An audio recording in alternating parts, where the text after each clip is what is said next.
আজি আমি এই ভিডিঅ'ত অসমীয়া ব্যাকৰণৰ সন্ধি আমি আলোচনা কৰিম। প্ৰথমতে আমি আলোচনা কৰিম সন্ধি কি হয়। তো সন্ধি কি হয় জনাৰ আগতে আমি এইটো জানিব লাগিব যে ই আহিল কৰ পৰা। সন্ধিটো আহিছে আমাৰ সংস্কৃত ভাষাৰ পৰা। যেতিয়া আমি অসমীয়াত ব্যাকৰণ পঢ়ো, ব্যাকৰণ অধ্যয়ন কৰোঁ, তেতিয়া আমাৰ কি আহি যায় সংস্কৃত সাহিত্য বা সংস্কৃত ব্যাকৰণ এইবিলাক আমাৰ আহি পৰে, সেইবিলাক আমাৰ পপ আপ হৈ যায় মাজতে। কিয় হৈ যায়? কাৰণ এই প্ৰাচীন আৰ্য ভাষা যে আছিলে,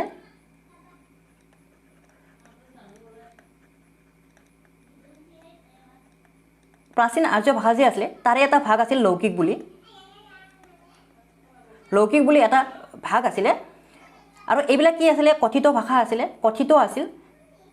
যাতে এই ভাষাবিলাক যাতে মানে বিকৃত হৈ নাযায় সেইকাৰণে কি কৰিছিল? পাণিনিয়ে ব্যাকৰণ ৰচনা কৰিছিল। পাণিনিয়ে ব্যাকৰণ ৰচনা কৰি কিনে এই লৌকিক ভাষাটোৰ লগত মানে সংযোজিত কৰি দিয়ে, গাঁঠি দিয়ে। লৌকিক ভাষাৰ লগত ব্যাকৰণ সংযোজিত কৰি কিনে কি ভাষা ৰচিত হয়, মানে কি ভাষা উৎপন্ন হয়? সংস্কৃত ভাষাটো উৎপন্ন হয়। গতিকে আমি এইটো জানিব লাগিব যে ব্যাকৰণ থকা প্ৰথম ভাষাটোৱে হৈছে সংস্কৃত। সেইকাৰণে আমি যেতিয়া অসমীয়া ভাষাৰ ব্যাকৰণ আমি যেতিয়া অধ্যয়ন কৰোঁ, পঢ়োঁ, তেতিয়াই কি আহি পৰে? মাজতে আমাৰ সংস্কৃতটো আহি পৰে বা সংস্কৃত সাহিত্য এইবিলাক আমাৰ মাজতে আহি পৰে, পপ আপ হৈ যায়। এতিয়া আমি সন্ধি কি হয় জানিম। যেতিয়া নেকি দুটা শব্দ ওচৰা ওচৰি থাকিব, দুটা শব্দ, যিকোনো দুটা শব্দ যেতিয়া ওচৰা ওচৰি থাকিব, এই দুটা শব্দ যদি লগ লাগি যায়, এই দুটা শব্দ যদি অট'মেটিকেলি লগ লাগি যায়, তেতিয়া সেইটোৱে হ'ব আমাৰ সন্ধি। আৰু এই সন্ধিত কি হ'ব? দুটা শব্দ থাকিব, এক নম্বৰ শব্দ, এক নম্বৰ ৱৰ্ড আৰু দুই নম্বৰ ৱৰ্ড, দুই নম্বৰ শব্দ থাকিব। তো ইয়াতে এই এক নম্বৰ শব্দৰ যিটো লাষ্ট লেটাৰ থাকিব, লাষ্ট বৰ্ণ থাকিব, লাষ্ট বৰ্ণ থাকিব, সেইটো আৰু এই দ্বিতীয় শব্দৰ প্ৰথম বৰ্ণ, দ্বিতীয় শব্দৰ প্ৰথম বৰ্ণ, প্ৰথম লেটাৰ, এই দুটাৰ মাজত কি হ'ব? মিলন ঘটিব। মিলন ঘটি কিনে এই এক নম্বৰ শব্দ, দুই নম্বৰ শব্দ দুয়োটা মিলি কিনে কি হ'ব? এটা শব্দ হৈ পৰিব, এটা শব্দ হৈ পৰিব। আৰু সেইটোৱে কি বুলি কোৱা হয়? সেইটোৱে সন্ধি বুলি কোৱা হয়। সন্ধিবিলাকে কি কৰে? সন্ধিবিলাকে আমাৰ উচ্চাৰণটো দ্ৰুত কৰে, স্পীডটো বঢ়াই দিয়ে, ভাষাৰ লালিত্য বঢ়ায়, আৰু যিটো উচ্চাৰণ হয়, উচ্চাৰণটো কি হয়? মধুৰ হৈ পৰে। আৰু ইয়াতে দিছে সন্ধি সংস্কৃত সাহিত্যৰ অবিচ্ছেদ্য অংগ বুলি কিনে। ইয়াতে চাওক সংস্কৃত সাহিত্যটো আহি পৰিছে। কিয় আহি পৰিছে? কাৰণ আমি যেতিয়া অসমীয়াত ব্যাকৰণ পঢ়িম তেতিয়া আমি একচুৱেলি অসমীয়া ব্যাকৰণ নহয়, একচুৱেলি আমি সংস্কৃত ব্যাকৰণহে পঢ়ি আছোঁ, সংস্কৃত ব্যাকৰণহে আমি অধ্যয়ন কৰি আছোঁ। আশা কৰিছোঁ আপোনালোকে সন্ধি কি হয় সেইটো বুজি পালে। এতিয়া চাওক ইয়াতে উদাহৰণ দিছে, আমি বিনা পানীৰ চৰণত পুষ্প অঞ্জলি প্ৰদান কৰোঁ। অৰ্থাৎ আমি সৰস্বতীৰ চৰণত কি কৰোঁ? আমি পুষ্প দান কৰোঁ, আমি ফুল অৰ্পণ কৰোঁ। তো ইয়াতে চাওক, ইয়াতে এই দুটা শব্দ পুষ্প আৰু অঞ্জলি, এই দুটা কি হয়? দুটা শব্দ হয়, বেলেগ বেলেগ দুটা শব্দ হয়। পুষ্প অঞ্জলি আমাৰ কি হয়? উচ্চাৰণ কৰোঁতে অলপ সময়টো বেছি লাগে। যেতিয়া নেকি মানে এই দুটা শব্দ লগ লাগি এটা হ'ব, লগ লাগি কিনে এটা হ'ব, পুষ্পাঞ্জলি হ'ব। আমাৰ কি হ'ব? শব্দৰ উচ্চাৰণটো অলপমান স্পীডটো বাঢ়ি যায়, শুনিবলৈ কি হয়? শুৱলা হয়, শুনি কিবা এটা ভাল লগা হৈ যায়। গতিকে এইটো বাক্যটো কি হৈ যাব? এই দুটা সন্ধি লাগি কিনে কি হৈ যাব বাক্যটো? আমি বিনা পানীৰ চৰণত পুষ্পাঞ্জলি প্ৰদান কৰোঁ। ইয়াতে দিছে, ইয়াত আমি বিনা পানীৰ চৰণত পুষ্পাঞ্জলি প্ৰদান কৰোঁ। আৰু এটা এক্সাম্পল দিছে ইয়াতে, পৰ অধীন জাতিৰ সন্মান নাই। ইয়াতে পৰ অধীন, এই পৰ আৰু অধীন এই দুটা বেলেগ বেলেগ শব্দ হয়। পৰ আৰু অধীন দুটা বেলেগ বেলেগ শব্দ হয়। ইয়াতে পৰ আৰু অধীন বেলেগ বেলেগ দুটা শব্দ হ'লেও এই দুটা শব্দৰ মাজত কি হ'ব? মিলন ঘটিব, লগ লাগিব, লগ লাগি কিনে কি হ'ব? এটা শব্দ হৈ পৰিব। তেতিয়া কি হৈ পৰিব? এইটো পৰাধীন হৈ পৰিব, পৰাধীন জাতিৰ সন্মান নাই। এতিয়া আমি আলোচনা কৰিম সন্ধিৰ প্ৰকাৰ।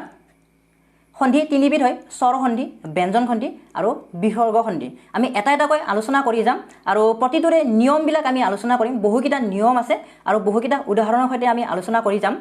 প্ৰথমতে আমি আলোচনা কৰিম স্বৰ সন্ধি। স্বৰ সন্ধি কেনেকুৱা হয়? স্বৰ বৰ্ণৰ লগত স্বৰ বৰ্ণৰ যি সন্ধি হয় তাক স্বৰ সন্ধি বোলে। এতিয়া স্বৰ বৰ্ণ কেনেকুৱা ধৰণৰ হ'ব? মই কৈছিলোঁ অলপ আগতে, দুটা ৱৰ্ড থাকিব, দুটা শব্দ থাকিব, দুটা শব্দৰ মাজত কি হ'ব? মিলন হ'ব, দুটা শব্দ লগ লাগিব। প্ৰথম যিটো শব্দ থাকিব,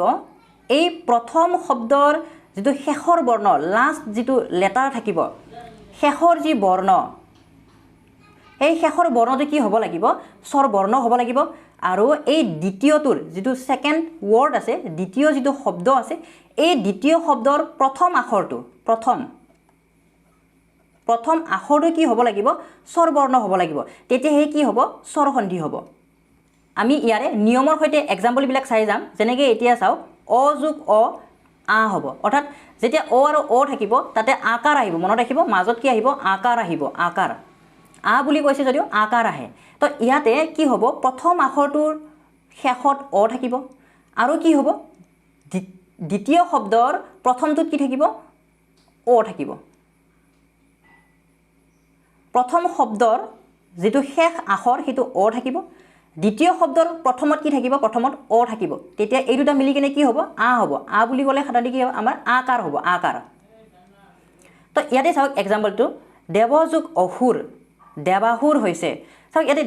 দেৱ বুলি কোৱাৰ লগে লগে শেষত কি আছে আমাৰ কি উচ্চাৰণ হৈছে অ উচ্চাৰণ হৈছে কি উচ্চাৰণ হৈছে অ উচ্চাৰণ হৈছে দেৱ অ আছে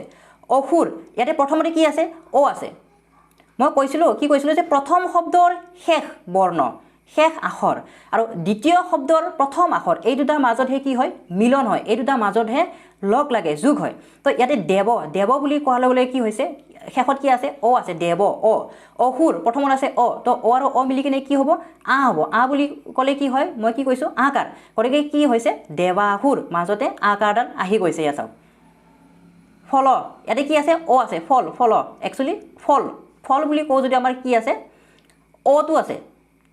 লাষ্টৰ ফালে কি আছে অ আছে আৰু ইয়াতে অফল প্ৰথমত কি আছে অ আছে গতিকে এইটোৱে কি হ'ব অ আৰু অ মিলি কিনে আ হ'ল সেইকাৰণে কি হ'ল ফলাফল মাজত কি আহি গ'ল আমাৰ আকাৰডাল আহি গ'ল আৰু এই আকাৰডাল ক'ত আহে আকাৰডাল আমাৰ যেটো প্ৰথম শব্দ আছিলে প্ৰথম শব্দৰ লাষ্টৰ লেটাৰৰ লগত হ'ব নৰক যোগ অসুৰ ইয়াতে কি আছে নৰক বুলি ক'লেও আমাৰ অ আছে লাষ্টৰ ফালে অ আছে আৰু অসুৰ ফাৰ্ষ্টত কি আছে অ আছে মিলি কিনে কি হৈছে আ হৈছে সেইকাৰণে নৰকাসুৰ পুষ্প অ আছে লাষ্টত কি আছে অ আছে অঞ্জলি প্ৰথমতে কি আছে অ আছে গতিকে অ আৰু অ মিলি কি হ'ল আ হ'ল সেইকাৰণে কি হৈ গ'ল আমাৰ পুষ্পাঞ্জলি গুটিকেইটা এক্সাম্পল আমি আলোচনা নকৰোঁ যেহেতু আমাৰ নিয়মটো একে হয় খালি আপোনালোকে নিয়মটো মনত ৰাখিব বাকিখিনি আমাৰ আহি যাব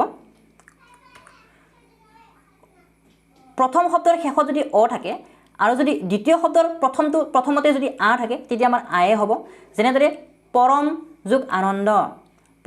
আনন্দ ইয়াতে পৰম অ আছে লাষ্টত কি আছে অ আছে আৰু দ্বিতীয় শব্দৰ ষ্টাৰ্টিঙত কি আছে আমাৰ আৰম্ভণিত কি আছে আ আছে গতিকে অ আৰু আ মিলিলে আয়ে হয় সেইকাৰণে কি হৈ গ'ল পৰমানন্দ আ বুলি ক'লে মই কি কৈছিলোঁ এইবিলাক আকাৰ হয় আকাৰ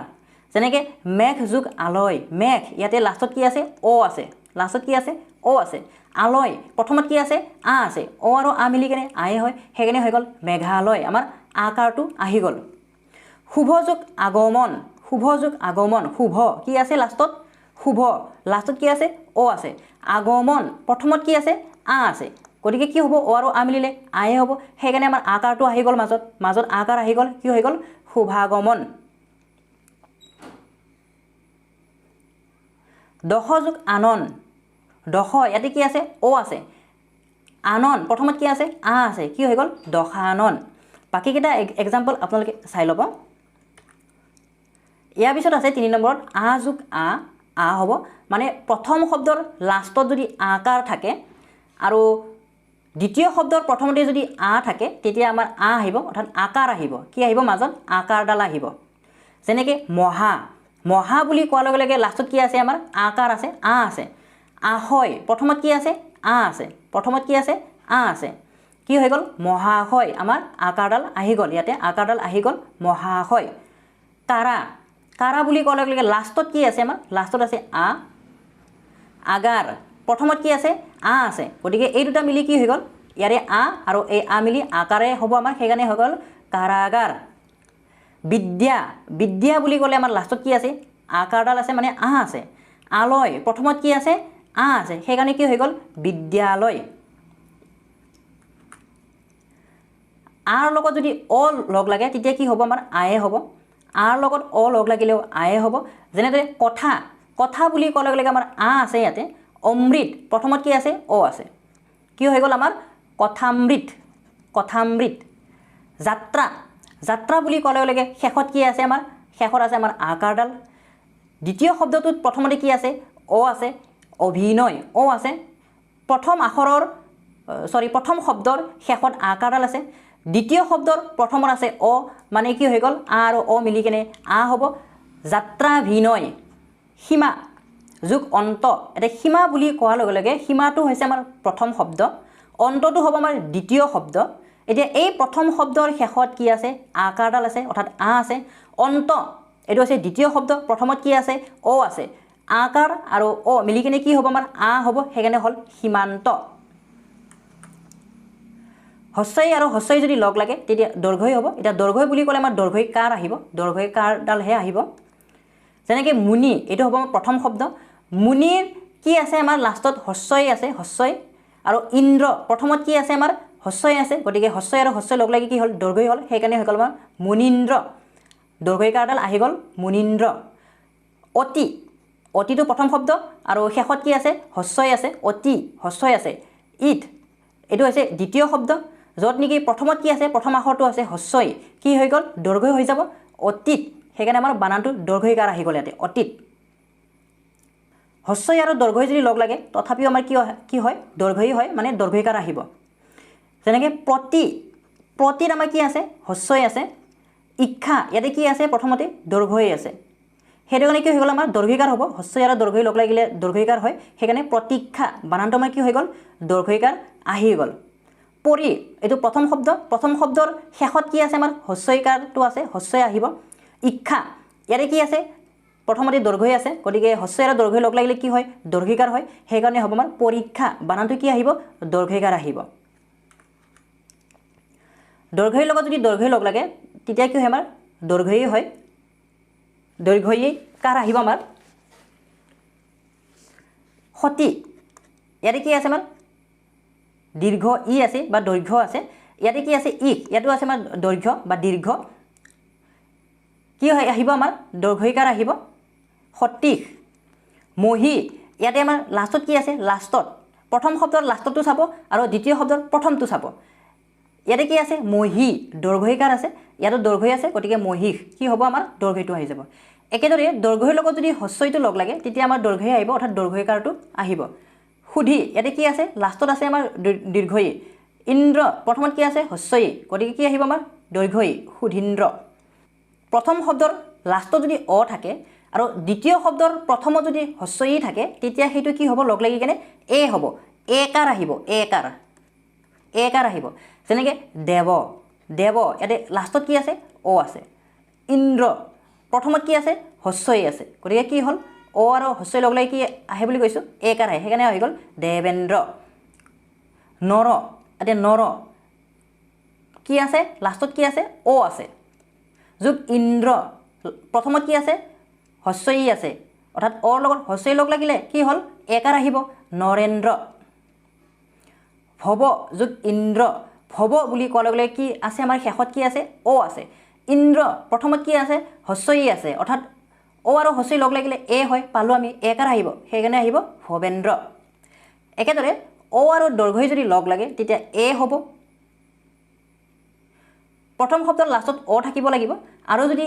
দ্বিতীয় শব্দৰ প্ৰথমত দীৰ্ঘই থাকে তেতিয়া কি আহিব আমাৰ এ আহিব এ বুলি কোৱাৰ লগে লগে কি বুলি কৈছোঁ একাৰ যেনেকৈ গণ যোগ ইখ ইয়াতে গণ লাষ্টত কি আছে অ আছে ইখ প্ৰথমত কি আছে দীৰ্ঘই আছে কি হয় একাৰ হয় সেইকাৰণে হ'ল গণেশ দেৱ অ আছে লাষ্টত ঈশ্বৰ কি আছে দীৰ্ঘই আছে প্ৰথমত সেইকাৰণে কি হ'ল দেৱেশ্বৰ আ আৰু যদি হস্যই লগ লাগে তেতিয়া এ হয় এ মানে একাৰ এ মানে হৈছে আমাৰ একাৰডাল প্ৰথম শব্দৰ লাষ্টত আ আৰু দ্বিতীয় শব্দৰ প্ৰথমত থাকিব হস্যই তেতিয়া কি আহিব আমাৰ একাৰ আহিব অৰ্থাৎ মহেন্দ্ৰ ইয়াতে একাৰডাল আহি গ'ল যথা যোগ ইচ্ছা যথা শেষত আছে আকাৰ অৰ্থাৎ আ আছে ইচ্ছা প্ৰথমত কি আছে হস্যই আছে কি আহিব লাগে একাৰ আহিব লাগে সেইকাৰণে আহি গ'ল এইটো একাৰ আহিল যথেচ্ছা আৰ লগত যদি দীৰ্ঘই লগ লাগে কি হয় একাৰ আহে ইয়াতো একাৰ আহে যেনেকৈ তাৰকা কি আছে তাৰকা শেষত কি আছে আ আছে ঈশ্বৰী প্ৰথমত কি আছে দীৰ্ঘই আছে দীৰ্ঘই কি হ'ব আমাৰ একাৰ আহিব সেইকাৰণে হ'ল তাৰকেশ্বৰী আমাৰ একাৰডাল আহি গ'ল এইবিলাক যে কৈ আছোঁ সেইবিলাক কি হয় প্ৰথম যিটো শব্দ থাকিব প্ৰথম শব্দৰ লাষ্ট বৰ্ণটোৰ লগত যোগ হৈ আছে সেইটো আপোনালোকে মন কৰিব একাৰ হওক হস্যইকাৰ হওক দীৰ্ঘইকাৰ হওক ক'ত যোগ হৈ আছে আমাৰ লাষ্টৰ মানে প্ৰথম যিটো শব্দ আছে প্ৰথম শব্দৰ লাষ্টৰ বৰ্ণৰ লগত যোগ হৈ আছে অ লগত যদি হস্য লগ লাগে তেতিয়া উ হয় যেনে সূৰ্য বুলি ক'লে কি হয় অ আছে শেষত কি আছে অ আছে উদয় প্ৰথমত কি আছে হস্য উ আছে কি হ'ব আমাৰ উকাৰ আহে উকাৰ যেনেকৈ সূৰ্যোদয় শীত ইয়াতে কি আছে লাষ্টত অ আছে শীত উষ্ণ হস্যও আছে গতিকে লাষ্টত অ প্ৰথমত হস্যও মানে প্ৰথম শব্দৰ লাষ্টত অ দ্বিতীয় শব্দৰ প্ৰথমত হস্যও আছে গতিকে মিলি কেনে কি হ'ব লাগে আমাৰ উকাৰ আহিব লাগে উকাৰ ও মানে উকাৰ কি হ'ব শীতোষ্ণ গতিকে এক্সাম্পলবিলাক কৈ যোৱা নাই এটা বা দুটা বা তিনিটা এনেদৰে কৈ গৈছোঁ আৰ লগত যদি হস্যও লগ লাগে উ আহিব উ বুলি ক'লে কি আহিব আমাৰ উকাৰটো আহিব যেনেকৈ মহাযোগ উদয় প্ৰথম শব্দৰ শেষত আছে আ দ্বিতীয় শব্দৰ প্ৰথমত আছে হস্যও কি হ'ব উকাৰ হ'ব সেইকাৰণে হ'ল মহোদয় যথাযোগ উচিত যথা আ আছে শেষত উচিত প্ৰথমত হস্যও আছে কি হ'ল যথোচিত বাকীকেইটা এক্সাম্পল আপোনালোকে চাই ল'ব